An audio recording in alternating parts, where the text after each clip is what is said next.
હવામાન વિભાગ દ્વારા દક્ષિણ ગુજરાતમાં આગામી 3 દિવસ સુધી ભારે પવનો સાથે વરસાદની આગાહી કરવામાં આવી છે, જેના ભાગરૂપે સુરત શહેર ફાયર વિભાગ એલર્ટ મોડ ઉપર કરવામાં આવ્યું છે। ફાયર વિભાગ દ્વારા એક્સ્ટ્રા એક કંટ્રોલ રૂમ ઊભું કરવામાં આવ્યું છે। હવામાન વિભાગ દ્વારા દક્ષિણ ગુજરાતમાં આગામી 3 દિવસ સુધી ભારે પવનો સાથે વરસાદની આગાહી કરવામાં આવી છે, જેના ભાગરૂપે સુરત શહેર ફાયર વિભાગ એલર્ટ મોડ પર કરવામાં આવ્યું છે।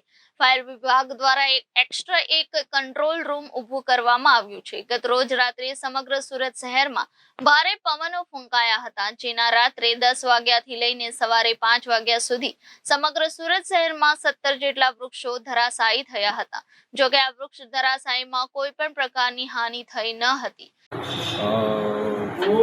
ફાયર કંટ્રોલ ઇન્ચાર્જ છું, ફાયર ઓફિસર દીપક સપ્તાહ। શું છે કંટ્રોલ રૂમ ચાલુ કરવામાં આવ્યું છે? શું છે કંટ્રોલ રૂમને વિગતને કેવી રીતે ચાલુ કરવામાં આવ્યું છે? એ હાલમાં હમણાં 3 દિવસની ચોમાસાની પવન ફૂંકાવાની આગાહી છે, વરસાદની। એ આગાહીના હિસાબે ફાયર બ્રિગેડ તો તંત્ર એલર્ટ જ છે।